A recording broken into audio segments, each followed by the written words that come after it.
This is the second time you're here. You already named the podcast. Come on, got man. it going. You're in the middle. We're you got here. the intro, and me and Ross can just, ride and follow your coattails here. And Ross, it's great. I actually get to meet one of my virtual trainers, so it's really good meeting you, man. Yeah, dude. Yeah, I watch your videos. It's really good stuff. It's good. I think I'm on phase 6 now. I don't know. Yeah, I'm here. It's the final phase. You're doing some dangerous stuff. Hey, can you guys make a phase 7 for combo? Gabe, put that in the pad. Add it to the list. Phase 7. Yeah. I got to see how you're doing phase 6 before I okay. think about making a phase Okay. 7, honestly. Okay. We were talking a little bit about unselfishness or selfishness when you guys are training players and thinking about players. Ross, should a player be thinking about if they're unselfish or not throughout the course of a game? This is what I'll say here. I talk in analogies most of the time. That's just how I roll. When I'm driving and I'm getting trying to get off an exit and there's some doucher that tries to cut me off, I let them go. I let them go every time because in my head I'm like, you know what?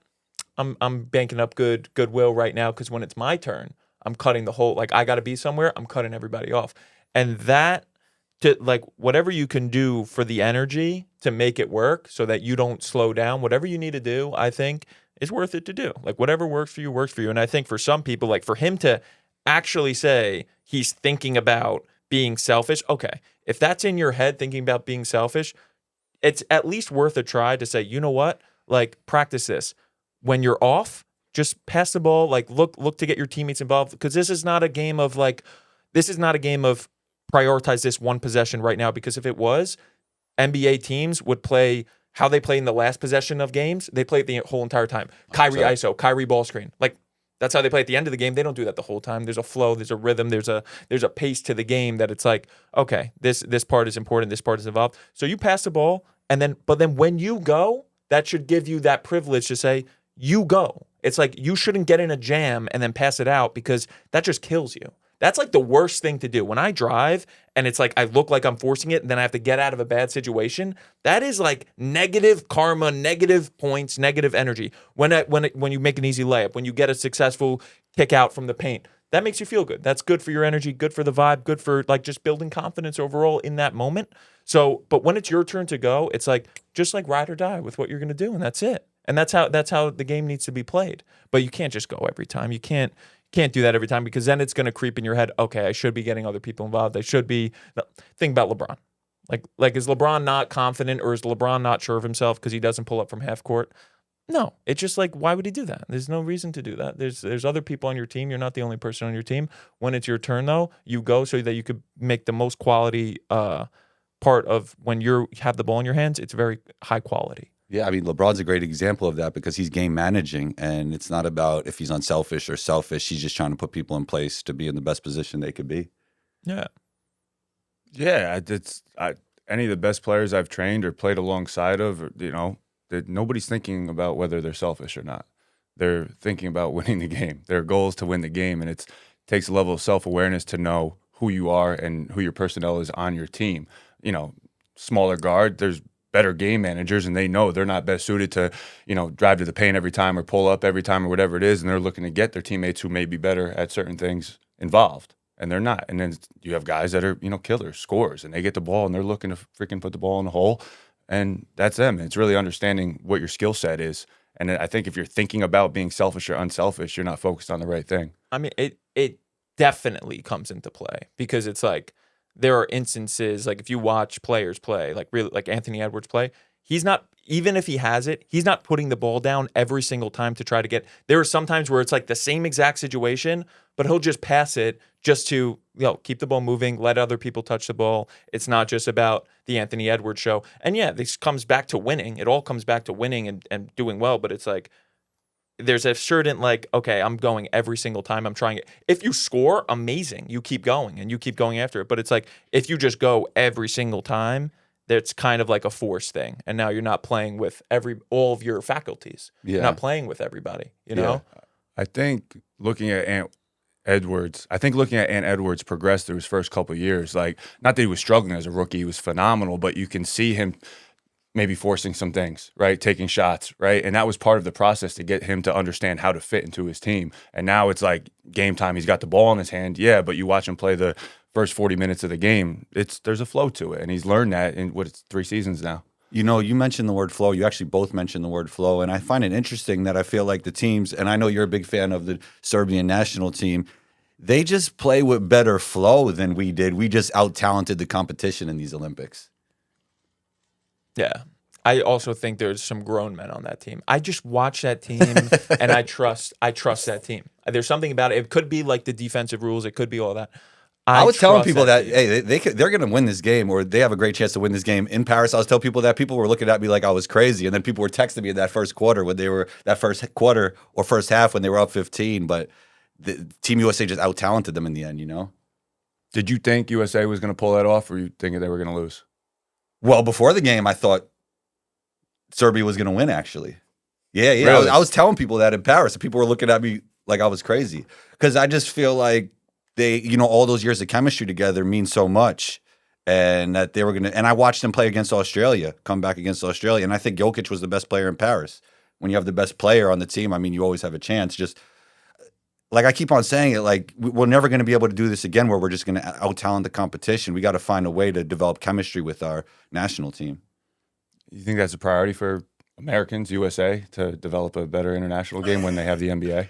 No, because they're just going to like think about it in 2027 or in 2028. Okay, let's put a team together. I mean, it worked this year, but we're not going to have LeBron, KD, and Steph in 2028. I mean, we've got the best league in the world. How much thought should be putting into their international play? It should be a lot because we don't want to lose. We saw what happened to the 3x3 team. We didn't put enough effort or time into it or picking the roster in the right way, and we got embarrassed. Yeah, what should we do about the 3-on-3? Get better players to play, and then also from the grassroots level, start playing the game. Like we need more tournaments. We need more practice in that type of game because it's a totally different sport, as you guys know. What you know better than I do. What do you need to do to qualify for that to get in the Olympics? Yeah, for that's the 3-on-3? problem. That's Like why we can't get NBA guys, right? Yeah, because you got to play in like 9 different tournaments. You got to be part of the circuit. Kind of like when we were in the street ball circuit, right? We were playing in everything. Like those guys are playing in all the tournaments, but those are not our best players, even though they're really talented. Do those guys get paid? Like, can you do well playing 3-on-3 FIBA? I don't think so. I think those guys play professionally otherwise, like Canyon's in the G League and plays overseas. Jimmer made a lot of money in China, but I think we need to get some of our former NBA guys or even current NBA guys. I know it's not part of the rules now, but we need to do something. We have to medal in any basketball event, I think. No, but if there was a market for that 3-on-3 league where players could actually go there and get paid, you could start to get better players in there. 100%. But right now they're going to be playing overseas or in the league. Yeah, we have to do something. Like, would you guys like to see more 3x3 from the grassroots level? Is that something that you guys would like to train, or you guys are so focused on 5-on-5 that you would not? Well, you can learn a lot from 3-on-3, right? I think a young 3-on-3 league would be one of the best things they could do, honestly. Yeah. I mean, more time with the ball in your hands. You got more space, more room for learning, creativity. I think it's a great thing. Yeah. The good 3x3 league, why not? I'm down for that. Yeah. Pretty much ready to do that. Yeah. That's what the last 30 minutes of our session looks like. Yeah? 3-on-3 all the time. Yeah. The rules are so different, but, what do you guys think about the Olympics? What do you guys think about Steph Curry's fourth quarter? I mean, that's the definition of flow, right? Yeah, he's got it. So it's like he hits that first shot. It's like he wanted that fifth three. That's what people don't even talk about. He freaking wanted. He was like this, and then LeBron passed it ahead. I remember that. He wanted, and then he ended up getting fouled or something. But he wanted to shoot again, even though they were already going to win the game, because it's just like when you got it, you got it. Like you hit one, then it's like there's an understanding from everybody around you of like this is where we need to go. They were there's deferring to cohesion. him, right? Yes. Yeah. Because there's cohesion, and that's what you're kind of looking for with everybody. It's like, are we all on the same page? And like that's the coach's job. That's what the leaders are. It's like it doesn't really matter what we do. We could. My coach always said this. Like he was a big man-to-man guy, big like gap help, all of that, like rotations. It's like we could play a 2-3 zone, and it doesn't really matter. The most important thing is, are we on the same page? And it's like when somebody gets hot, it's good for the team because it's like we all know what's going on. There's a direction that we're all understanding. We all see what's happening. Get Steph the ball, and it kind of aligns things that way when somebody's hot. But there's people that were watching with me in my house that don't watch a lick of basketball that we're going crazy. Like it was 100%. nuts. That was a crazy moment because even Nuts. after the first two, it was crazy, Yeah. and then he hits another one, and then he hits another one. It was like, whoa, this is something out of a movie, And he didn't have a great Olympics, but those last two games were phenomenal. Yeah, you talking about your college coach, how he was coaching you guys. My biggest thing my college coach ever talked, not the biggest thing, but one of the biggest things my college coach ever talked about was feed the fire. Like somebody gets hot, feed that fire, keep that going, because the game is a game of runs. And it's like you're on a run, you got something working, feed that until it stops. It kind of ties into the unselfish conversation, though, right? Like you shouldn't look to be unselfish, quote unquote. But if you know that guy has it going, you defer to him. And I saw Katie deferring to Steph. I saw LeBron deferring to Steph. Like those guys just wanted to win, and they were all in. Yeah, it's like when me and Ross are playing 3-on-3 in the gym, and he's got a 14-year-old on him. I don't trust Ross, but against a 14-year-old, I'm getting him to rock every time. Post And I'm work? saying, What are you kill doing? him. Post? We did everything. Everything? Yeah. Whatever it takes. Just cook It session. was Yeah. sad after. Body him. It was sad. So I know you spent a lot of time training players overseas. What could we learn from the way they train abroad that we could bring here to America? Because it feels like from a skill development standpoint and even a talent standpoint, things are starting to, they're starting to catch up. We've seen the last, I believe, 6 MVPs were international players. 4 out of the 5 first team All-NBA players were international players. The first 2 picks of this draft were international players. I mean, what could we bring from overseas here? I'm thinking off the top of my head, my time in Israel, I've spent probably a combined month or 2 out there training kids. Which I played for 8 years over Yeah, there, I don't so know if we have any great Israeli players in the league right now, so I can't say like this is the way to do it, obviously. But what I saw was just the kids' mindset coming into the camps, how hungry they were. and Well, how, those kids all go to the Army. That's part of it, too. yeah. But they would see us coming over there, and it's like they've put so much value on that experience, and there was you didn't have to rah them, you didn't have to hype them up. Right, These kids right. came in and they wanted to soak up every ounce of knowledge that they possibly could, because they look at Americans coming over there like we got the NBA, right? And there's this just different energy when I would walk into a gym there from the kids, and they're looking at me like I have the answers for them. And they were just so hungry and so driven. They weren't the best basketball players. They weren't the most skilled, but like just their mannerisms, how they carried themselves. They wanted to learn so much. And now it's a bubble of me in Israel. But I imagine if we went to other European countries, it's like they're just looking at this like they're trying to be better than everybody. They want to learn as much as they can, and they're really hungry for, as much knowledge and experience as they can get. Thoughts? Yeah, I mean the good drillers that are European, that it just shows. Like they're on the calls, they're asking stuff, they're like more grateful to learn and looking to learn, and they don't know everything, and it's just different. You have some people that are here like that, of course, but it's like man, I don't know what percentage of good drill is not so here. But let's say it's 80% of the good drill subscribers that are on our app are American, and 20% are overseas. On our live calls, it's inverse of that. 80% of the people coming on our lives are kids from other countries. They look at like college here like we look at the NBA growing up. Like a lot of their goals, and some of them are playing professionally already. They just want to go play in college. Like they're so grateful. Like they just want the American experience. Yeah.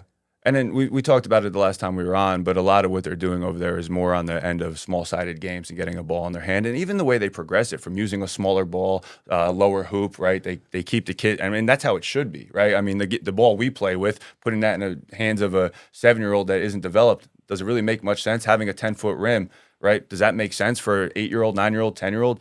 Not really. And by like changing the game to fit who they are, where they are developmentally, lowering the rim, smaller ball, they're going to get more successful attempts. They're going to make more shots. They're going to have more opportunities to score, and that's going to feed the fire, right? Where it's like, you look at any little kid trying to shoot on a 10-foot hoop, heaving it, right? Heaving it. Our guy Mike Dunn, I think he attributes some of his shooting success to starting late. Yeah. I think he started shooting around the age of 12 where he was already big enough, for that type of basketball and that type of basketball. Yeah, I think that's important. Like it's almost like progression in athletic development. That's like kind of the equal to that from a skill development standpoint. Yeah. But I mean, talking about, you've had the idea, starting a 3-on-3 league. If we did that and fit the game to the size and age of the kids and their skill levels, right? Younger, it's, it could be 1-on-1, 2-on-2, and have a whole bunch of different small-sided games like that with different rules, different playing style, different heights on the rim, all that would be really cool. Speaking of that, I remember overseas, like we used to warm up playing actual games. Like it'd be like no dribble full court or 1 dribble full court or 3-on-3-on-3. Like I think we need to do more of that, and will allow our players from every level to get more of a flow. yeah, Good. That's good. that's good.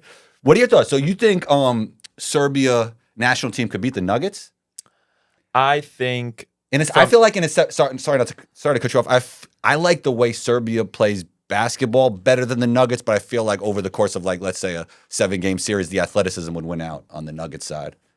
Yeah, I don't know. It's like Bobby brought up the point. Yeah, but they play together for like they have so much thing. It's like they have so much whatever. They're cohesive together. Chemistry. Yeah, chemistry. It's like yes, like that is what's going on. There's a different connection with them where it's like they are so focused on winning, and it's like I'm not saying they're not, but it's like Michael Porter Jr. in his head, it's catch shoot. He's shooting every single time, which isn't bad. He shoots 50-something%. That's his role, yeah. They're all so focused on winning, and they're all in it like together. It's like I trust that team. Where it's like I would need to see them a couple like more times, but it's like just watching that one time going against them. It's just like they look like men that were freaking out there ready to go to war with each other, like in a big 100%. way. Where it's like I trust that. Like I'm from that. Like I trust that. Yeah, you know? It's funny the memes going around about how Jokic was after the NBA Finals, how that differed from how he was on the bus after he won bronze. It was kind of crazy. They were like all singing songs on the bus, and then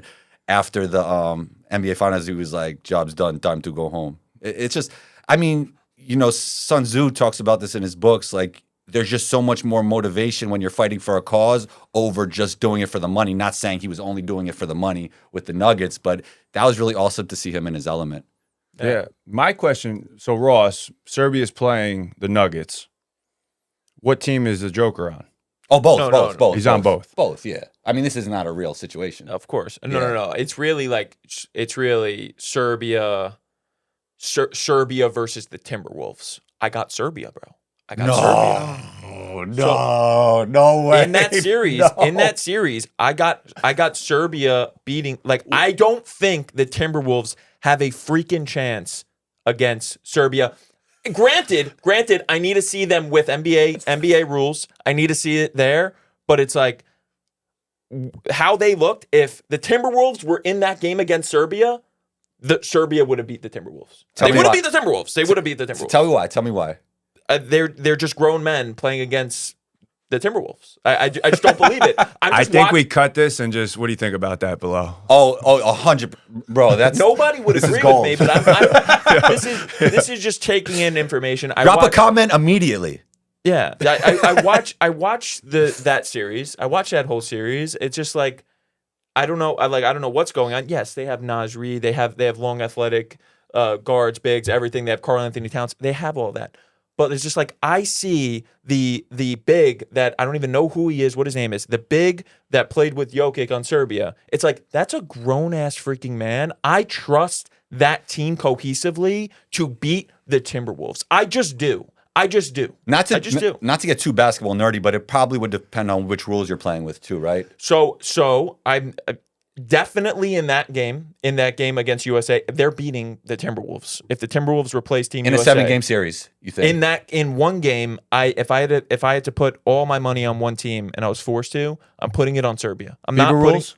What? FIBA rules? You're saying in that game. Yeah, in that game. But how about an NBA 7-game series? What do you think? So I need to see how they look rotation wise. I need to see how they look, just everything with the defense. They're really good. I mean, they're better than any EuroLeague team, I would say. They're athletic. Like I don't know what I saw. But did the Timberwolves not shut down the Nuggets with Jokic? Like, did they not destroy him?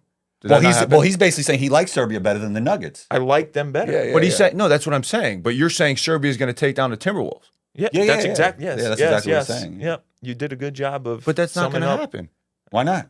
Look at the team, dude.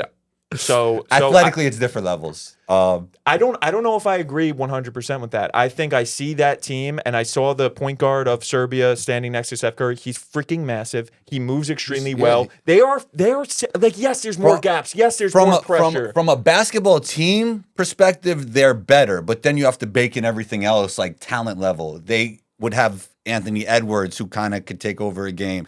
They would have the size over them. I mean, I think we just don't know these players like that. Where it's like I watch them and like they look like they're freaking moving. They look good and they look like men. They are good. I mean, I watched them play up close against Australia, and that's one of the best basketball teams in terms of like pure basketball I've seen play up close. Like they're so good, and then Jokic is just the best player in the world. And what I really noticed about Jokic is how he creates subtle advantages when he doesn't have the ball, when he does have the ball on offense, even on defense. He's actually a two-way player. Like people say that guy doesn't play defense. That guy plays defense. He shut Patty Mills down the last play of the Australian game. Like that team is really, really good. So I see what you're saying. I don't know if they beat the Timberwolves, though. I think there's a little bit of an automatic like magnetism towards like they're a good team, and because they're just like a good team, they're a good European team, they play fundamental basketball. When I watch them play and just looking at comparison of USA and them, they're moving, like they're athletic. They're not like just like a bunch of Manu Ginobili's out there just passing the ball around. Like he was athletic in his prime, but it's like they're athletic and they're strong and they're big. Like they're not just a bunch of small guards. It's like they're massive. They were massive and they were moving. So They're it's just like, not I as trust- athletic as Anthony Edwards and Michael Porter Jr. and those guys. Carl Anthony Towns, Nas Yeah. Reed, massive. Yeah. Also massive. Yeah, and very athletic. I think that we just don't know these Wait, you players. don't think the Serbia team is more athletic than the Timberwolves, right? I'm just from a pure athleticism No, standpoint. I don't. Okay. If I were to bet, probably not. But Yeah. I don't think they're so far out of the realm where You're saying their wouldn't baseline's win. high enough for them to win with their level Yeah. of basketball. I Yeah. think they got them. Honestly, You don't see that happening, No. even in FIBA with FIBA rules. One game, anything can happen. Okay, over a 7-game series with FIBA I don't rules. understand that. Zero I don't, chance. I don't understand. No, I want to ask you that. this question: over a 7-game series with FIBA rules, you think Team Serbia would beat the Timberwolves? Yes. Oh, wow. I 100%. 100%. 100%. If I had to, you're picking the Timberwolves. I want to see this so bad now. Like Wait, I wait. want this to actually happen. It's so bad very now. easy to I want say to see the reaction Timberwolves. on IG. That's what I want to see. It's very easy to say the Timberwolves. I think that we don't. I watched that whole game, that Serbian game, that whole game. I was sitting there watching the whole game, and my first thing that I noticed about myself, I'm like watching it. I'm like, wait a second, like that guy's like sliding with everybody. Like whoever that point guard was, Micic? The with big the- Micic? with the beard. He's in the NBA, by the way, Micic. Yeah, He's a good player. That guy's he's incredible. They're good. Like don't get me defensively, wrong, like these guys are good. one-on-one defense, like moving their feet, like he's incredible. Like, They're, he was guarding. That's the EuroLeague MVP. I mean, He's when you're EuroLeague incredible. MVP, I mean, that's Like, yes, Bogdanovich played out of his freaking mind, best game of his life. But it's like, dude, you still have Jokic, and that other big man is doing his freaking job. Yeah. Like, they're so cohesive. I think they're taking him down. What did they beat Australia by? Oh, it was close because because in the beginning of that first game they were losing by a lot, and then they came back though. Yeah, Australia. Patty Mills was cooking. He was. Yeah, Patty Mills was cooking. But yeah, what can we learn from a team like that? I guess that's the bigger overarching question. Like, what can we learn in this country from a team like Serbia? It really, to me, it just comes down to playing together over the course of time, right? I mean, that's part of it. We kind of just threw our guys together. Yeah. And again, when we have the NBA here, it's hard to put a lot of focus into the international things, as we said before. But they have EuroLeague over there, and I mean, like, you know, and they have Jokic. Yeah, but who's a- these guys all came up together. They're playing together. It's part. I they mean, have when a it's culture. a smaller country, right? We could Yeah. all play together. I mean, when we have a big country like this, it's kind of hard to get all the guys together. It's like the Nova Knicks. Like, let's see what they do. You know, you've got that kind of fraternity. They're great when they were all healthy. I mean, they could have won the East. Think about that. Think about that. Like, they would have won. They would have won the East. They would have won the East if they I didn't agree. get hurt. And now they they're got not- Bridges. They're not out. How good is he? Really good. He's good. They're not more talented than the Celtics No, at all. No. At all. Not even close. no. They're beating them though. We'll see Yeah, this. year. built-in chemistry. I It's agree. like you need a threshold. There's a threshold of athleticism, a threshold of size, a threshold of just keeping up. But once you meet that threshold, then what does it come down to? It comes down to, can you just execute? yeah. I think that they meet it. They meet it with like a team like the Timberwolves, and you have Anthony Edwards and Karl Anthony Towns leading that team on the court. I don't trust them to win against that guard Micic. How do you pronounce his name? Micic. Yeah, and Jokic. I don't trust them to outcompete those two guys. Like, it's just like certain things. Like, I just wouldn't bet on them. I just wouldn't do it. I mean, they got to the Western Conference Finals. It's funny because my Twitter question was like, you think Team Serbia would be the Atlanta Hawks in a 7-game series? And he took it right to the Timberwolves. Yeah. But I think they would beat the Hawks. I mean, they're just too good. Here's another thing. I mean, what do you guys feel about the conversation about Jason Tatum not playing? It kind of, to me, if I take an elevated perspective, it feels like we're having the wrong conversations. Like, we're winning basketball games. If Serbia wouldn't have played Bogdanovich, they wouldn't be talking about in Serbian media Bogdanovich didn't play. They'd be like, no, we won. On to the next game. You're awesome at this, by the way. This is good. That's what I'm saying. Yeah, I was thank trying you. to tell him. Now Yeah. you get the full combo experience over Thank you, here. man. Yeah, Let's yeah, clip this that. is Clip good. that. Yeah. Combo's awesome. What I would like to see Kerr's game plan, like going into it. What was his game plan, and then what actually happened? Like, was that part of the game plan that Tatum wasn't going to play a lot, or it was like, this isn't working, we got to find something to work, and then Tatum didn't fit in the game plan? I think like what fits, like we needed some kind of identity, which is, it's a tough problem. It's a problem that you have when you have that many great players. Like, what is our identity? They picked their identity to be Steph Curry, LeBron James, and KD. What players fit around those guys the best? And Tatum wasn't that. I'm sorry. Like, people were upset. It has nothing to do with this championship. It has nothing to do with marketing. It's like, how are we going to win and fit our identity? You know, and I think that's a bad conversation to have, because I understand it's good for clicks and stuff like that. But if we're trying to be a country of winners, that shouldn't be the conversation. Like, it should be all about the win. And they got the gold. And they got the gold. So Yeah, it worked Against Serbia. It's good. against Serbia, the best team ever. No, well, actually, yeah, they did, man. Yeah, that was tough. And I also don't think like you have to throw out the whole snubbing thing. Like, that's just a fake thing of like a Kerr has something against Tatum. It's like, It's not a snub. He would be shamed if he lost. Like, he is trying to win, and it's like, when it comes down to it, he is gonna just play the players that he thinks are gonna help them win. And it's like, there's only one ball, and you had, like you said, like, there's KD, LeBron, and Steph. One ball. Tatum's best thing that he offers is when he has the freaking ball in his hands. That's it. That's the best thing he offers. That's his most attributable skill, is when he has the ball, he can go make a play and get a bucket. I agree, And yeah. everybody else, that's not their best skill. Like Drew Holiday, he's really good on-ball defender. Derek White is also a really good on-ball defender, doesn't need the ball in his hands to keep going. Devin Booker, he talks about Devin Booker all the time, that he's willing to play a role. Turns out he ended up scoring a good amount on that team too. Because And played he's a great role. Yeah, Played a great role, yeah. great defensively. He's moving his feet. Like This like he's version on it. of Devin Booker is probably better than the go-to version of Devin Booker, to be honest. Like, we've seen players like Wiggins and Aaron Gordon where, yeah, they could have been all-stars, and Devin Booker's probably better than that, but Booker is the type of guy that could be a superstar in his role, and I think teams could see that now, and we all could see that. Yeah. I think people that argue that Tatum should have played, I don't think they know anything. Like, I think anybody saying this stuff, like, doesn't know anything about basketball. I also think you have to pick something. I think they could have. Honestly, I think they're don't know. programmed. Yeah, I don't know But if they that's what I'm could saying. have I don't won. know if they understand, like, how this works and how, like, in the middle of a They're game, not there's thinking they're not thinking of it from a pure basketball perspective. They're thinking of it from a fan perspective. Oh, and he's a so market- good, he should play. Yeah. Jason Tatum, he just won a championship. He should be playing. Like, No. yeah. That's not how it works. There's a Yeah. lot going on in that game. There's 12 guys and there's 40 minutes. It's Yeah. FIBA rules. Somebody's not going to play. And one more time, you have LeBron, KD, and Steph. They're Yeah. playing. And that's the identity that you chose. That's Yeah. like, you went with that identity. Maybe there was a version where the identity could have been Jason Tatum as a go-to player. Who knows? The They next probably- Olympics. The next Olympics. Maybe they could have won that way this year. I don't know, but that's not the identity they chose, you know? Yeah, you got to pick something. Yeah, you got to go pick all in on something. Like, it's almost like with defense, you can't take away everything. You got to take away something and live with something else, you know? And that's what they did. Yeah, Kerr is going to be like, how can I just maximize KD, LeBron? Like, that's maximize them and Steph. Yeah, Like, and 100%. if you And they stuck with it even when Steph struggled. They stuck Yeah. with it. They stuck with the game plan, and that worked for them in the last two games, right? Steph went off. I'm not a big Bron guy, but what he does is insane. Why aren't you a big Braun guy? I'm just not a big anybody guy. I like that. I'm a big combo guy, so Yeah. I feel that. I'm you a know? big good guy.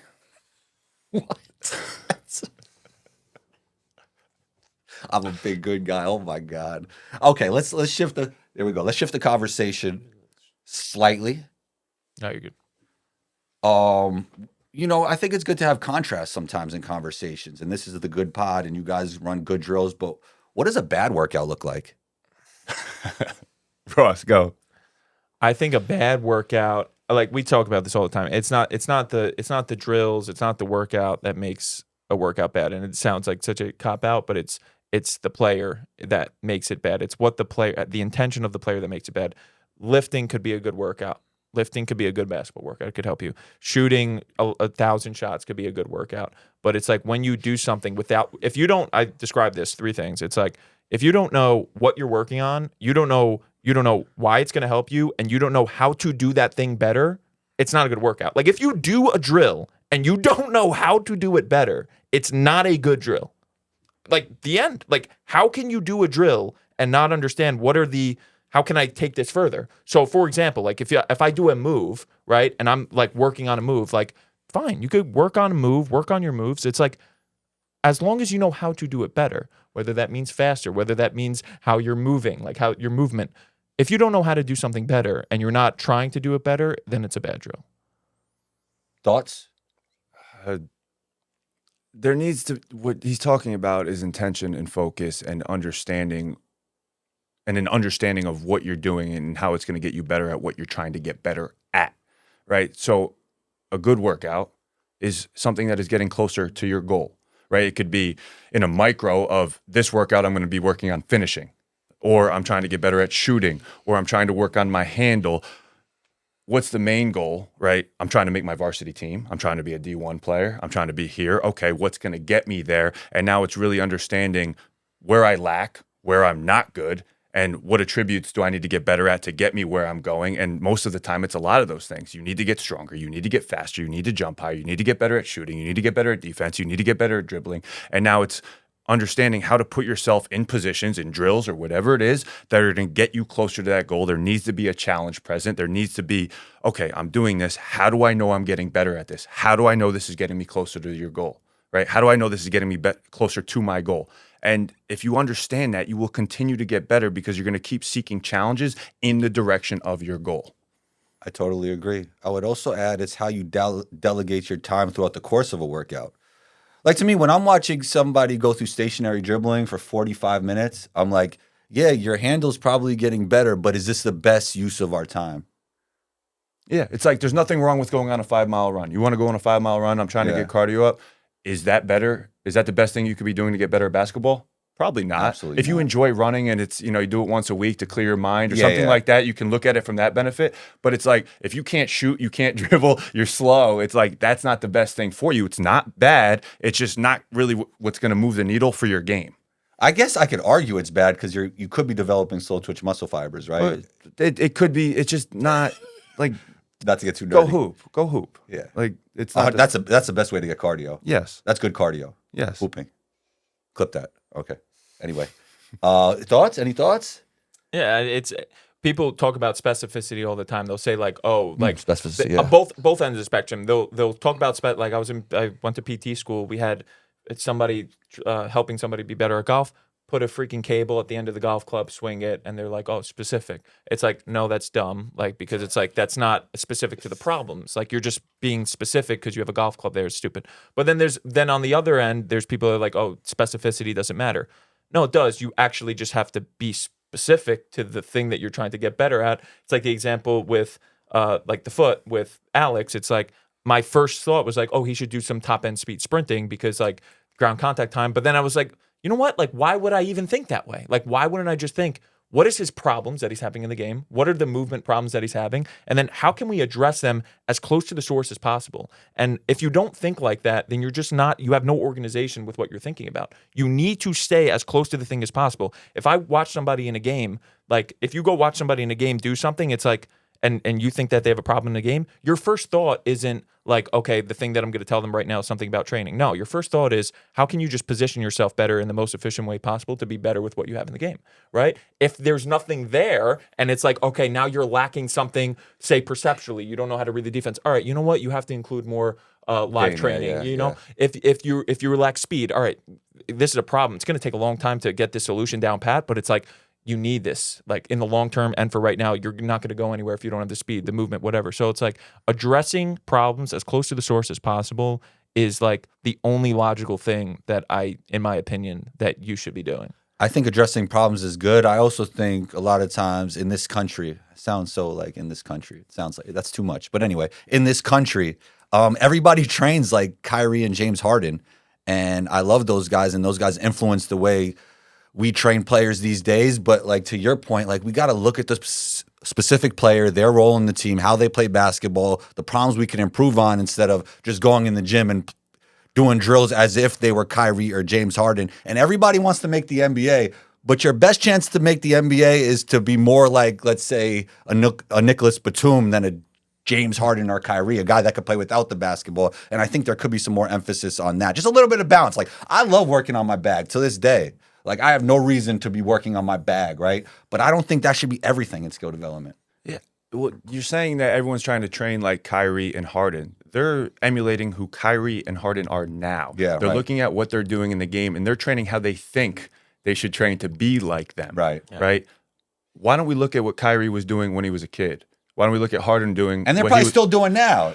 But Yeah, look that's the at thing. their intention, their focus, all the other things Yeah. we talk about. What were they doing to get to that level? Obviously, there's God-given talent, God-given physical abilities there. But it's like we're looking at what they're doing in the game, and then we're breaking out, and we're going to copy these moves. There is so much more to it than going out there and developing your bag and copying Kyrie's footwork and Harden's footwork. Not to say that that stuff isn't beneficial and doesn't have its place, as you were just saying. Yeah. But it's like, there's a lot more to it than that. So, yeah, everybody wants to handle like Kyrie. Everybody wants to step back like Harden. But I would want to look at what were they doing to get to the level they were at, and let's look at everything. Because everybody has a story. Every player that's gotten to that level has something unique in their story, has something different they did, whether it's their approach or drill or something that set them on fire at a young age to get them to where they are now. And it wasn't just Harden has a great step back, that's why he's in the NBA. There are so many players with a step back just like that who can copy that footwork and have that bag that are not in the NBA. Yeah, I mean, it's the skills you have, and then it's the decisions on when to use those skills. I think that's a huge part of it. Like, you could have a great step back, but today I see players stepping back when they're wide open. You know, it's kind of like developing that feel. Yeah. And I think that's actually what, like, the European players do so well. Like, you never see those guys stepping back for no reason. Yeah, Luka Yeah. knows he can get to that step back Yeah. whenever he wants. He doesn't just step back for no reason. Right. That's one thing that he has that he knows he can repeat and get that shot off with his size every single time. Right. Right. Steph hitting the last three hit, falling down like that. He knows when that ball leaves his hands, it's going in. He doesn't care what he's doing prior to that, whether it's off the dribble, off whatever, running around a million miles an hour. He's catching that ball and he's looking to shoot it. If the ball is going up, and then if it's not there, he reacts and gets out of it. Thoughts?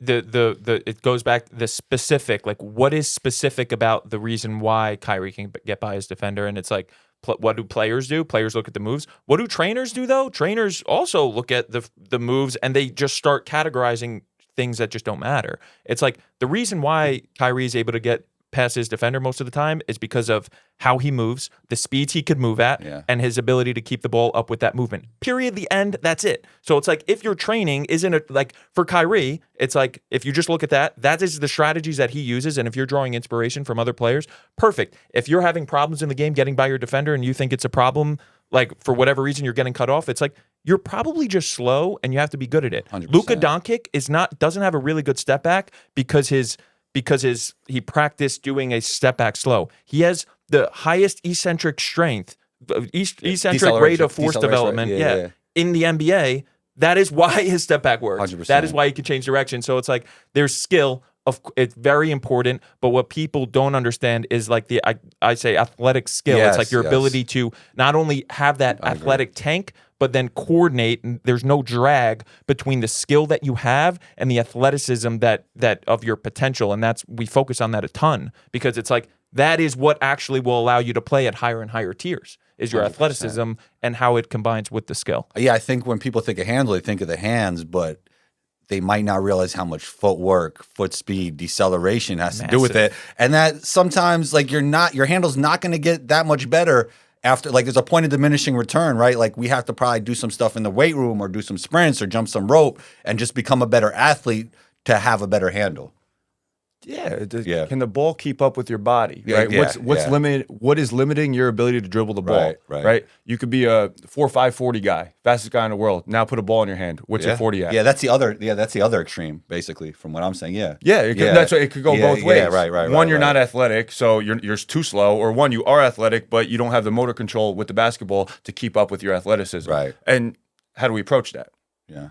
All right, let's end with this. We've been talking for a while now. How would you advise a player to delegate their time in the off season when it comes to like playing your sport, right? This is actually what my first episode is ever about, like your 5 keys to reach your hoop dreams. I'm not going to go through all of it now, but how do you advise an athlete to say you should be playing this much, you should be in the weight room this much, you should be working on skill this much, you should be working on your mental development this much? Like, how do you diagnose that for a player?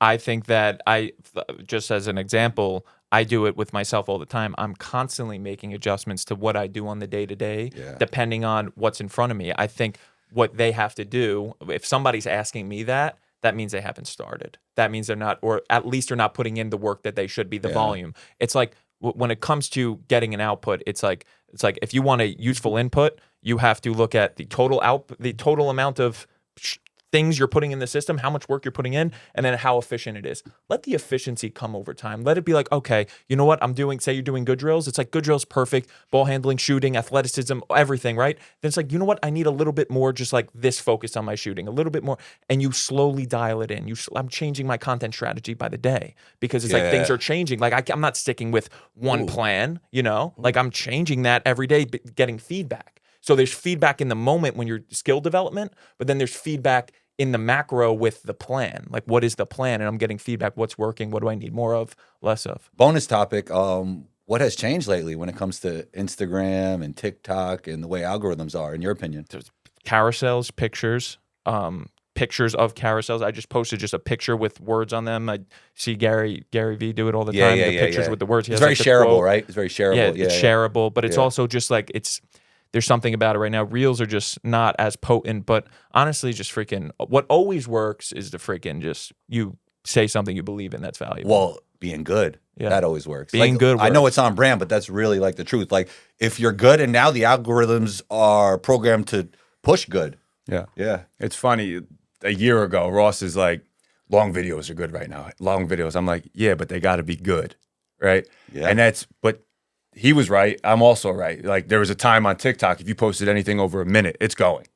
We could just take a random video in here right now, put it on TikTok, and if it was over a minute, it was going because they were pushing that. They were trying to get people to post more 1-minute videos. That's how we were monetizing on TikTok, was by posting videos over than a minute. So it's like, makes sense. They're trying to hype that. Now it has to be good. But that's it.